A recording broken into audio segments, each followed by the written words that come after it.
Berlatar belakang di kota Shinjo, Jepang, film ini dimulai dengan memperlihatkan seorang pembunuh bayaran yang bernama Sakata Suhei sedang mengasah goloknya untuk menjalankan misinya dengan membunuh sekelompok yakuza pimpinan Tuan Kawano Haruo yang saat ini sedang bermasalah dengan orang-orang di pelabuhan Shinjo.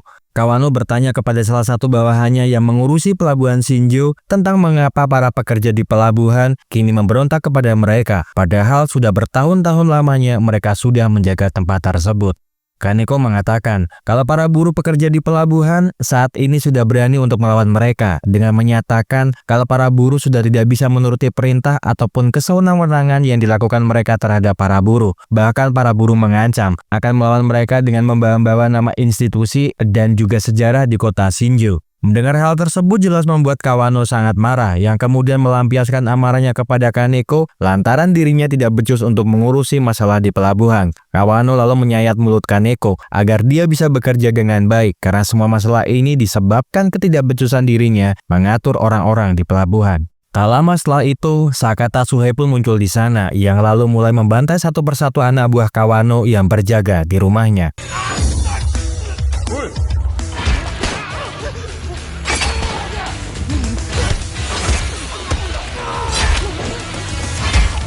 Kawano pun berusaha untuk lari dari sana dengan menggunakan mobilnya karena adanya ancaman bahaya yang bisa saja merenggut nyawanya. Namun setelah dirinya masuk ke dalam mobil, ternyata sang driver mobil miliknya telah terbunuh hingga menyebabkan Kawano terpaksa harus bersembunyi di dalam kamarnya. Sakata pun mulai masuk ke dalam rumah Kawano setelah dirinya berhasil membantai semua penjaga yang ada di luar rumah. Akan tetapi sesaat sebelum itu terjadi, Suruga, tangan kanan Kawano berhasil menghempaskannya dengan sebuah tiang balok.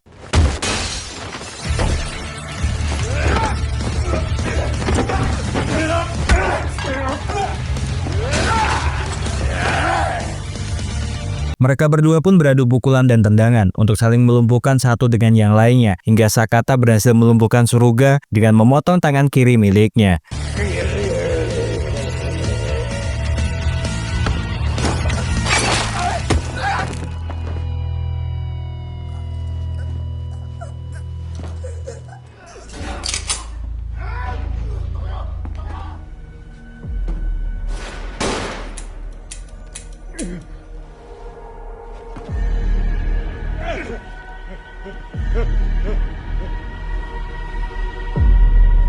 Setelah berhasil membunuh Kawano, Sakata hampir saja dibunuh oleh salah satu bawahan Kawano dengan menggunakan senjata api. Sebelum akhirnya diselamatkan oleh Fujita Akira dari belakang. Nah, Sakata. Sebelum mereka berdua berpisah, Fujita bertanya kepada Sakata tentang apakah dia benar-benar sudah memutuskan untuk pensiun menjadi pembunuh bayaran dan memilih untuk hidup tenang bersama dengan keluarganya. Karena jika memang dia memilih keluarganya dibandingkan dengan pekerjaannya, Fujita nampak menyesal lantaran dulu pernah memaksanya untuk berkeluarga. Akan tetapi dirinya juga tidak bisa memaksa kehendaknya karena apapun keputusannya, dirinya selalu mendukung Sakata. Setelah Sakata pergi dari sana, nampaknya Fujita seperti menyadari kalau telah ada seseorang yang sedang mengawasi mereka berdua dari kejauhan.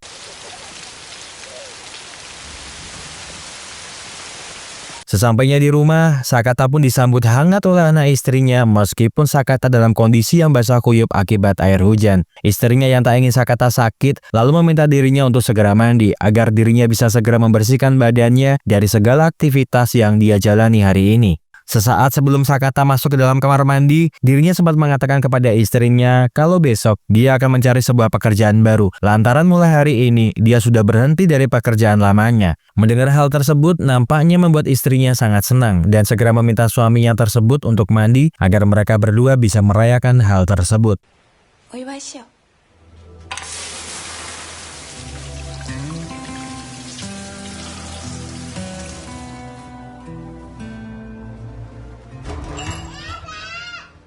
Sakata pun bergegas menuju ruang tamu setelah dia mendengar suara teriakan putrinya dan menemukan beberapa orang bertopeng terlihat sedang menyandera anak dan juga istrinya. Mereka bertanya tentang apakah benar kabar dari seorang pembunuh bayaran ulung sepertinya memilih pensiun demi bisa hidup damai bersama dengan keluarganya. Padahal dirinya baru saja membantu mereka untuk melenyapkan gangster yakuza pimpinan Kawano demi menguasai semua wilayah yang ada di distrik Shinjo. Dirinya tidak perlu tahu siapa mereka semua karena yang terpenting bagi mereka, dirinya dibayar untuk melakukan sebuah sebuah pekerjaan kotor demi memuluskan semua rencana mereka. どけよこれ自殺のシナリオと矛盾しませんかねああそれであれば Istrinya yang melihat Sakata terus dipukuli oleh mereka, memohon kepada mereka untuk tidak terus-terusan memukuli suaminya. Namun karena dia dianggap terlalu banyak bicara, seseorang dari mereka lalu menodongkan pistolnya yang kemudian menembak kepalanya.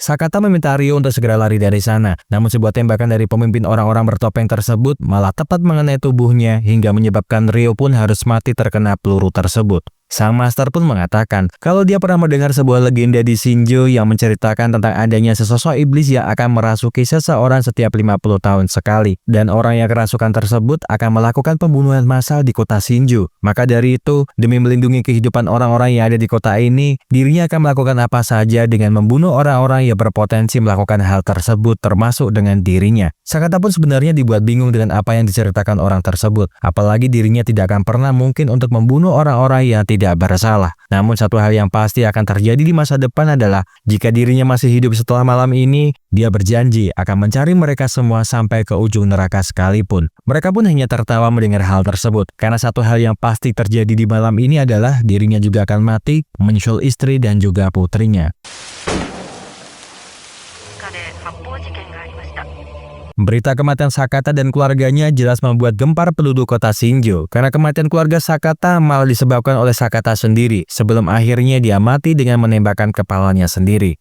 12 tahun pun berlalu semenjak peristiwa tersebut. Sakata yang ternyata masih hidup kini keluar dari dalam penjara setelah menjalani hukuman atas perbuatan yang tidak dia lakukan. Namun kondisinya saat ini sangat memprihatinkan, lantaran semua anggota tubuhnya tidak bisa digerakkan akibat peluru yang bersarang di kepalanya. Mungkin dia sangat beruntung sebab dia tidak mati saat peristiwa tersebut. Akan tetapi di satu sisi lainnya, dia pun tidak bisa berbuat apa-apa dengan kondisinya yang seperti itu. Sementara itu di tempat lainnya, wali kota Shinjo yang bernama Sunohara mendapatkan sebuah apresiasi dari para media karena dia berhasil merubah distrik ini menjadi lebih baik. Yang sebelumnya hanya menjadi kota dengan ekonomi sulit, kini menjadi kota dengan tujuan wisata turis-turis lokal maupun mancanegara. Sunohara pun mengatakan kalau ini semua bisa tercapai melalui kerja keras, ketekunan, dan keberanian warga Shinjo selama lebih dari 1 dekade terakhir, dan sangat berlebihan jika mereka semua menganggap dirinya adalah seorang pahlawan. Semua ini dilakukannya hanya demi meningkatkan perekonomian di distrik Shinjo agar bisa bermanfaat bagi mereka semua. Apalagi setelah resor Mahoroba resmi dibuka 6 bulan lagi, maka distrik Shinjo perlahan pasti akan menjadi tujuan utama di negara Jepang, karena di sana terdapat bioskop, tempat perbelanjaan, restoran, dan juga hotel dengan fasilitas konferensi internasional, serta kasino pertama paling lengkap yang ada di Jepang. Sang pembawa acara lalu meminta para awak media untuk melakukan sesi tanya jawab dengan wali kota mereka, dan orang pertama yang beruntung itu adalah seorang jurnalis harian lepas bernama Kamiyama. Dia lalu lantas menanyakan kepada Sunohara tentang meningkatnya hilangnya orang-orang di kota Shinjo dalam beberapa tahun terakhir ini. Apalagi kebanyakan dari mereka adalah orang-orang yang menentang pembangunan Mahoroba, termasuk pemimpin mereka beberapa bulan yang lalu. Padahal jika sang wali kota ingin merubah kota ini menjadi lebih baik, bukankah itu bertolak belakang dengan tingginya tingkat kejadian yang misterius ini? Sunohara pun menjawab pertanyaan itu dengan santai dan mengatakan apakah itu sesuai dengan fakta yang terjadi di kota mereka dan apakah pihak kepolisian pernah membuat pernyataan seperti itu. Seharusnya dia harus berbicara sesuai dengan fakta, alih-alih hanya melemparkan opini untuk membuat masyarakat terprovokasi dengan pernyataannya. Karena jika Kamiyama ingin mencoreng nama baik kota ini dengan opini-opininya tanpa adanya fakta, seharusnya dia tahu betul konsekuensi hukum yang bisa diterimanya bila mencemarkan nama baik kota ini.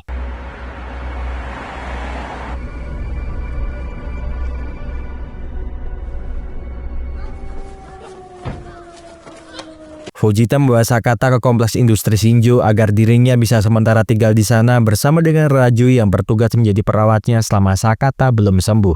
Fujita sempat meminta maaf kepadanya karena Sakata harus tinggal di lingkungan yang kumuh sebelum dirinya bisa menemukan tempat yang aman untuk Sakata tinggali. Selama berada di sana, Raju sangat telaten dalam merawat Sakata, dari memandikannya, menyuapi dirinya makan, menemaninya potong rambut, serta mengajaknya berkeliling-keliling di komplek tersebut. Hingga suatu malam, seseorang menyerangnya yang ternyata itu adalah Suruga yang ingin membalas dendam akibat tangannya yang terputus oleh dirinya. Raju yang ketakutan memilih untuk lari dari sana, yang tentunya membuat Suruga mempunyai kebebasan untuk membalas perbuatan Sakata 12 tahun yang lalu. Namun melihat kondisi Sakata yang lumpuh, Suruga jadi malas untuk berbuat sesuatu terhadap dirinya dan memilih untuk pergi dari sana, meninggalkan dendam masa lalunya. Di salah satu sudut kota yang ada di Shinjo, saat ini Kamiyama bersama dengan Kaneko, salah seorang mantan Yakuza bawahan Kawano yang masih hidup. Kaneko lalu memberikan beberapa informasi kepadanya tentang kejadian 12 tahun yang lalu di saat para Kimengumi menyerang mereka. Dirinya memang belum pernah bertemu mereka secara langsung, akan tetapi dengan kuasa dan kekuatan yang dimiliki oleh mereka, membuat para Yakuza yang ada di Shinjo, khususnya di pelabuhan, hancur di tangan mereka. Pembunuh bayaran yang disewa oleh Kimengumi membabi buta menyerang Yakuza Kawano tanpa belas kasih,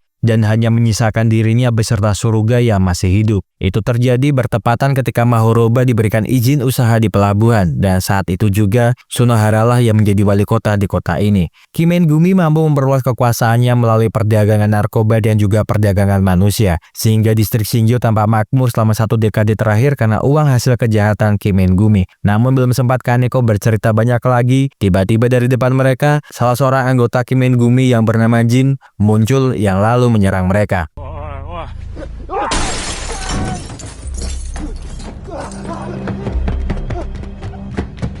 Jin lalu membunuh Kamiyama tanpa ampun, dan di saat Kaneko akan lari dari sana, salah satu anggota Kimengumi lainnya muncul, yang lalu memberikannya sebuah pistol agar memilih mati sendiri atau mati disiksa oleh mereka berdua. Padahal itu hanyalah sebuah rencana mereka agar kematian kedua orang tersebut seolah-olah terjadi akibat ulah Kaneko.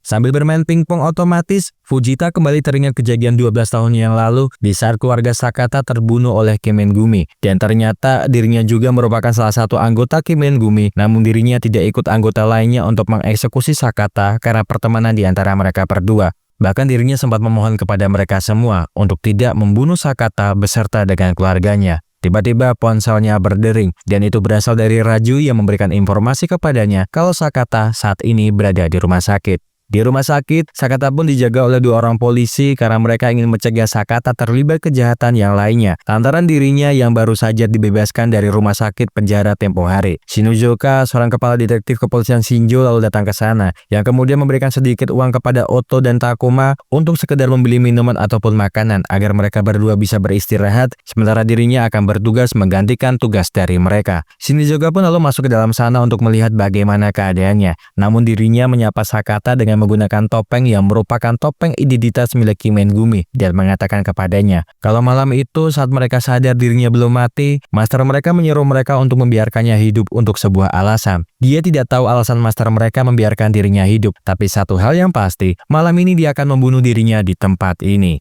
12 tahun pun berlalu, kota yang hampir mati ini telah berkembang sejauh ini, dan itu pun berkat dirinya yang disewa oleh mereka untuk membantai para gangster Yakuza yang ada di Shinjo. Mendengar dan melihat orang yang dulu pernah membunuh putri beserta dengan istrinya, tiba-tiba Sakata mampu bangkit dari kelumpuhannya yang lalu menyerang Shinuzoka.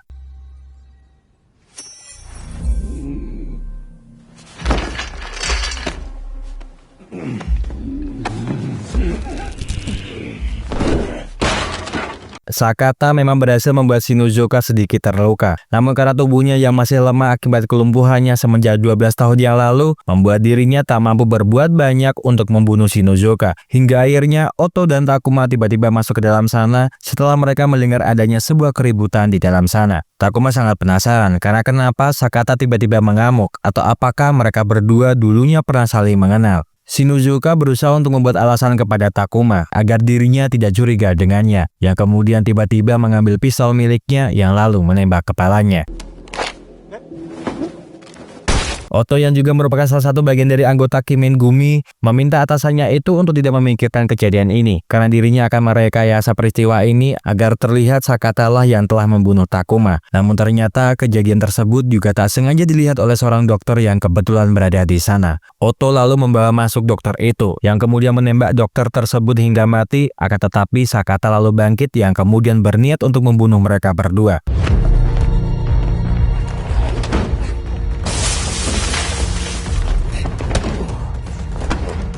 Sakata berusaha untuk membunuh mereka berdua sekaligus meskipun dirinya dalam kondisi yang tak memungkinkan untuk berkelahi. Namun dengan insting iblisnya yang ingin sekali membunuh orang-orang yang telah membunuh keluarganya, Sakata tetap berusaha sekuat tenaga untuk membunuh Shinozuka dan juga Oto.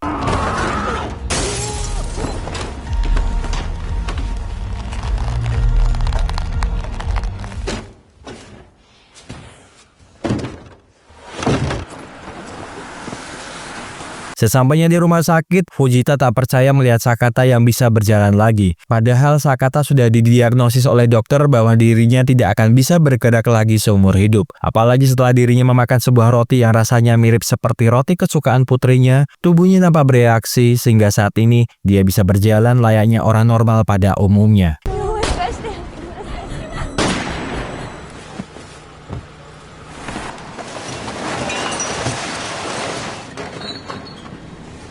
Di sebuah pabrik pengolahan limbah yang di dalamnya juga terdapat pabrik pembuatan narkoba, seorang anggota Kimengumi yang bernama Takemoto menelepon Masahiro untuk mengabarinya kalau Shinozuka telah mati di rumah sakit akibat ulah dari Sakata. Tetapi meskipun salah satu anggota mereka mati, master mereka nampaknya begitu senang karena Sakata seperti memenuhi ekspektasinya. Sambil mengawasi para wanita yang akan dijualnya, Masahiro bertanya kepada Takemoto tentang di manakah Sakata saat ini. Takemoto pun mengatakan kalau saat ini Sakata bersama dengan Fujita yang tak bersama lama. Dirinya lalu mendapatkan sebuah pesan yang memerintahkannya untuk segera membunuh Sakata dan membawa mayatnya ke pabrik pengolahan limbah. Sementara itu di sebuah kuil tempat anggota Kimengumi berdoa, terlihat pimpinan Kimengumi sedang berdoa dan melakukan ritual bersama dengan jin. Kaki tangan sang master mendoakan keselamatan warga kota Shinjo dari ancaman seorang iblis yang telah bangkit dari tidurnya. Fujita dan Raju kini telah sampai di pabrik pengolahan limbah Shinjo untuk menyerahkan mayat Sakata yang telah dia bunuh. Setelah para anak buah Takemoto melihat bahwa benar kalau itu adalah tubuh dari Sakata yang telah mati, mereka berdua pun lalu segera bergegas keluar dari pabrik tersebut karena ternyata Sakata masih hidup dan berniat untuk mengobrak-abrik tempat tersebut demi membunuh Takemoto. Hai, 片付けてもらえる。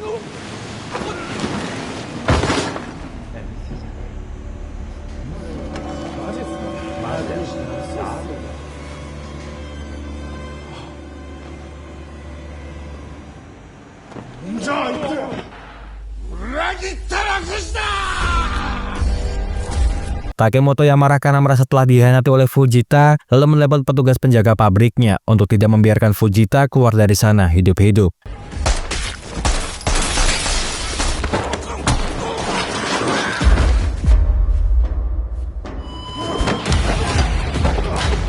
Sakata pun mulai mengamuk di dalam pabrik tersebut dan mulai membantai satu persatu pekerja yang ada di dalam sana.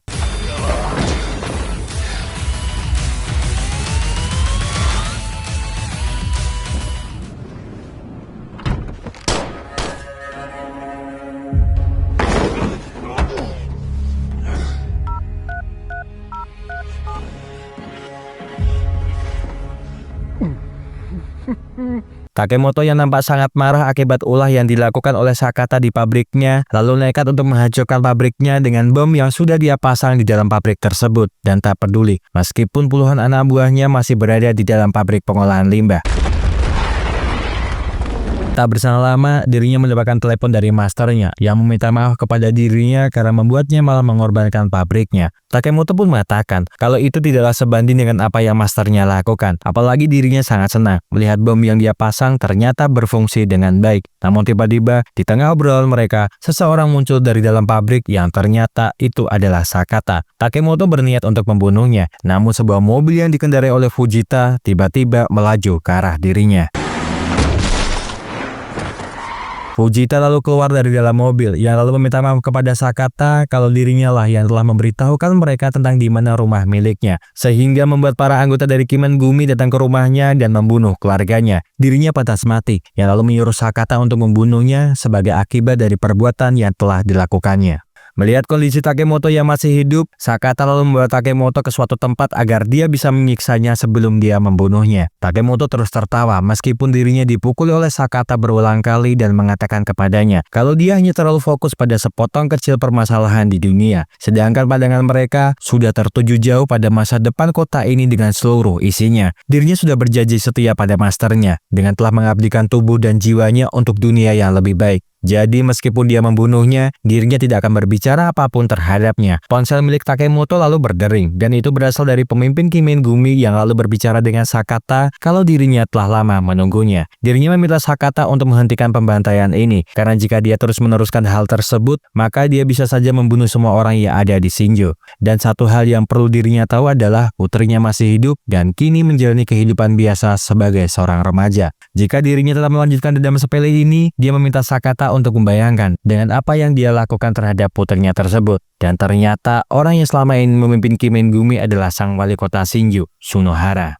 Berita tentang ledakan di pabrik pengolahan limbah Shinjo jelas membuat semua warga Shinjo menjadi sangat khawatir. Apalagi seorang pembunuh bayaran kini sedang berkeliaran setelah dirinya membunuh seorang dokter dan 3 petugas polisi di rumah sakit umum kota Shinjo. Sue Sakata telah dipastikan tewas setelah terjebak dalam ledakan, dan polisi kini sedang menyelidiki motif tersangka dan bagaimana kejahatan itu terjadi. Berita menggemparkan tersebut disiarkan langsung dari televisi, sehingga banyak dari warga Shinjo yang segera mengetahui berita tersebut, termasuk Masahiro yang saat ini berada di rumahnya bersama dengan Ryo, putri dari Sakata. Namun karena kejadian waktu itu, dia sedikit kehilangan ingatannya, sehingga menganggap Masahiro lah adalah ayah kandungnya. Selama berada dalam asuhannya, Ryo selalu diperlakukan baik oleh Masahiro. Akan tetapi tujuan Masahiro sebenarnya dengan menyelamatkan Ryo dari pembunuhan kala itu belum bisa terungkap dengan jelas. Masahiro lalu mendapatkan telepon dari Sunohara dan segera memerintahkan dirinya untuk mencari di mana keberadaan dari Sakata. Padahal sebagai seorang pemimpin dari perusahaan keamanan yang ada di Shinjo, itu adalah tugas yang mudah bagi dirinya. Masahiro meminta maaf kepada Sunohara dan akan segera mengerahkan semua sumber daya yang dimilikinya untuk mencari di mana keberadaannya.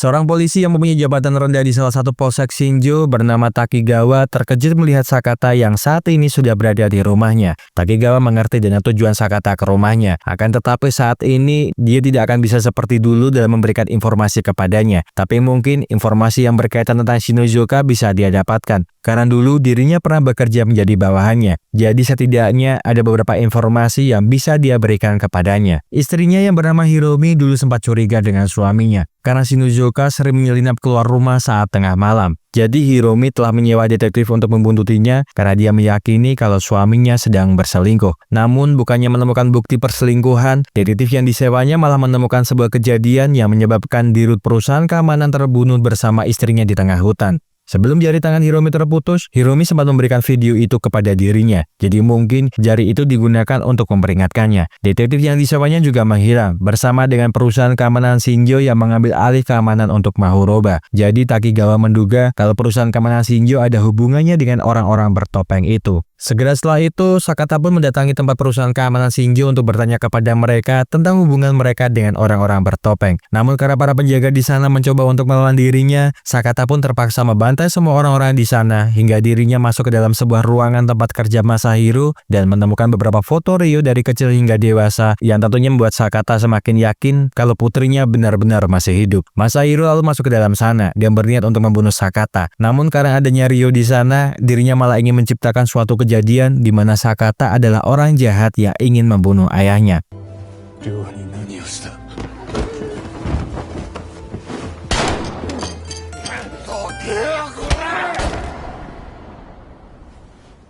Sakata lalu teringat kalau suara Masahiro sama persis dengan suara orang yang telah membunuh istrinya, sehingga dia ingin sekali membunuh Masahiro di tempat tersebut. Namun belum juga dirinya bisa melakukan apapun. Sebuah anak panah yang dilepaskan oleh Ryo berhasil menembus tubuh Sakata, sehingga dirinya harus terjatuh dari lantai 2 bangunan tersebut setelah Masahiro berusaha mendorongnya dari sana. Sakata pun berhasil kabur dari sana. Setelah dirinya berhasil selamat, lantaran dirinya mendarat tepat di tumpukan sampah dan Takigawa berhasil membawanya menjauh dari sana. Takigawa menganggap kalau tindakan Sakata itu sungguh sangat gila, apalagi setelah melihat dia selamat dari semua peristiwa yang dialaminya. Dimulai dari kejadian di rumah sakit, lalu pabrik pengolahan limbah, dan saat ini menyerbu gedung keamanan sendirian dengan mendapatkan luka panah yang menembus tubuhnya. Takigawa lalu mencoba untuk mengobati luka-lukanya, karena dia tidak ingin membiarkan Sakata mati lantaran dulu dirinya pernah diselamatkan oleh Sakata. Tak berselang lama, sebuah panggilan telepon milik Takigawa berbunyi, dan itu berasal dari Shinizuka yang memintanya untuk menyerahkan telepon teleponnya ke Sakata. Shinozuka bertanya kepada dirinya tentang bagaimana perasaannya setelah dirinya bertemu dengan putrinya untuk sekian lamanya, dan meminta Sakata untuk segera datang ke Mahuroba jika dirinya ingin melihat putrinya bisa hidup lebih lama lagi. Mendengar hal tersebut jelas saja membuat Sakata tak banyak berpikir, yang lalu segera mengemudikan mobil Takigawa menuju ke tempat rahasianya, di mana di dalam ruangan tersebut tersimpan senjata-senjata yang dia gunakan saat menerima misi sebagai seorang pembunuh bayaran.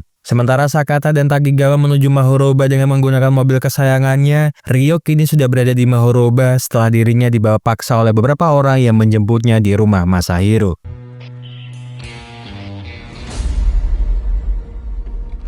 デルタワン、車両1、車両1。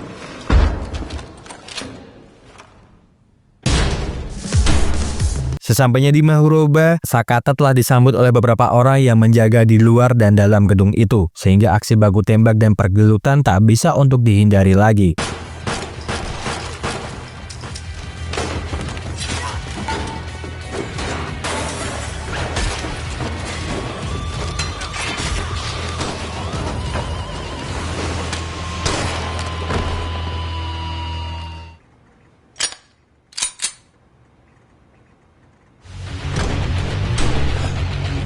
Tak peduli dengan kematian yang setiap saat menghampirinya, Sakata terus melangkah ke dalam gedung tersebut sambil membantai satu persatu orang yang ada di dalam sana.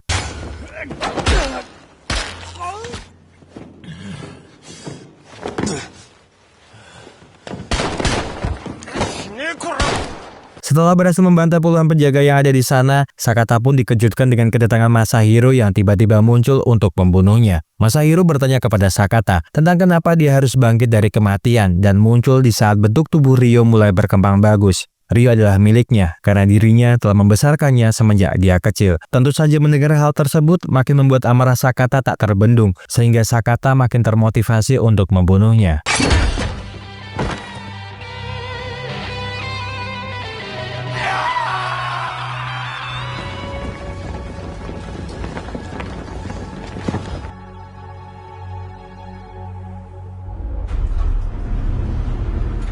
Sakata pun muncul dari dalam lift setelah dirinya berhasil membunuh puluhan orang yang berusaha untuk membunuhnya, hingga sampailah dirinya di sebuah ruangan tempat di mana Ryo berada. Sakata lalu bertanya kepada putrinya tentang apakah dia tidak mengenalinya, hingga tiba-tiba dia terjatuh pingsan akibat sabetan tongkat yang diarahkan Jin kepadanya.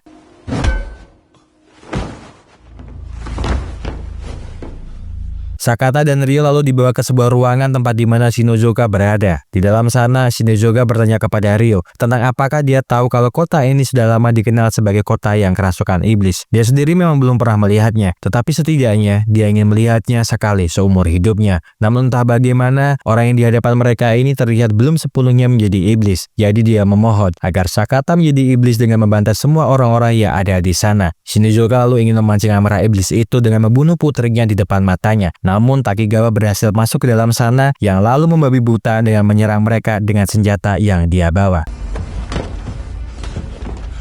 Oni ni nare yo.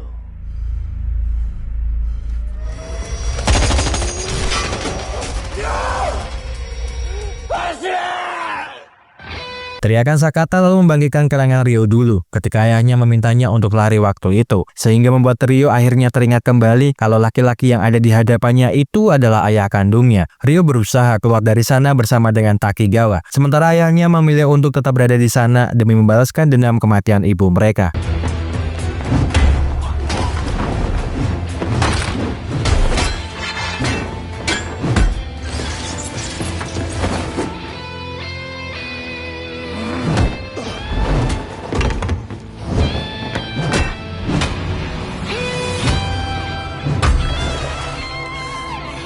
Meskipun sangat kewalahan dalam menghadapi Jin, namun untung saja kenangan masa lalunya mampu membangkitkan nalurinya untuk mengerahkan semua kemampuannya demi membunuh Jin.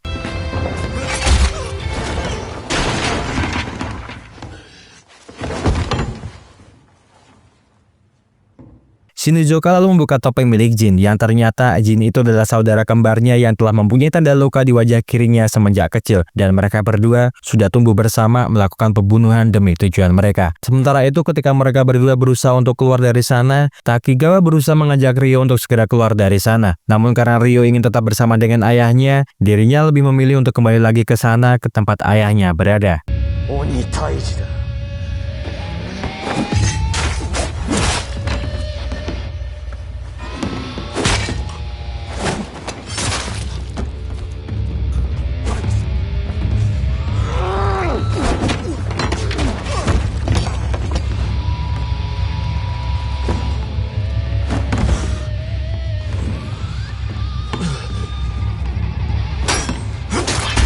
Meskipun sangat lelah akibat pertarungannya dengan ratusan orang yang menjaga tempat ini dan juga kesakitan akibat luka-luka yang didapatkannya, Sakata masih berusaha untuk membunuh Shinozuka meskipun dia harus mati dalam pertempuran akhir tersebut.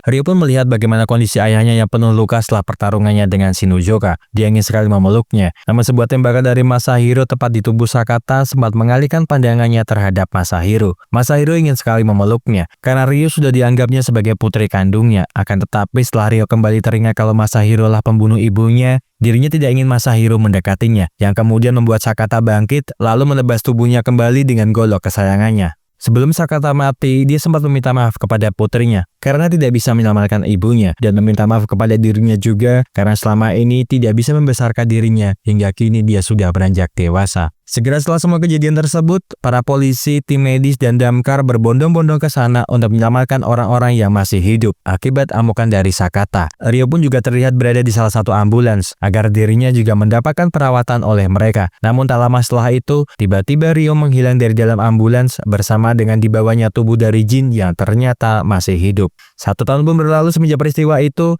Jin pun sekarang menjalani peran barunya sebagai Shinozuka, dan berkat itu juga dirinya pun terpilih untuk menjadi wali kota kembali di distrik Shinju setelah memenangkan pemilu yang baru saja terjadi. Seorang pewawancara menanyakan kepada dirinya, apakah benar rumor yang mengatakan bila dirinya berhadapan langsung dengan pembunuhnya, meskipun dirinya harus menderita luka serius di wajahnya. Meskipun dia sebenarnya adalah Jin, dirinya berusaha meyakinkan sang pewawancara agar terlihat dirinya dan semua ceritanya bisa dipercayai olehnya. Dan sebelum film berakhir, Jin kini sedang terlihat berada di kuil Kimengumi untuk melakukan ritual sama seperti yang kakaknya lakukan. Namun belum juga dia bisa menyelesaikan ritual tersebut, Ryo telah berada di sana bersiap membunuh dirinya dengan 3 anak panah yang menancap di tubuhnya. Dan setelah itu, Ryo akan mengambil alih tugas ayahnya untuk membadai semua kejahatan yang ada di kota Shinju. Terima kasih seluruh sudah menonton rangkuman film yang Mas aku persembahkan untuk kalian semuanya. Semoga terhibur. See you!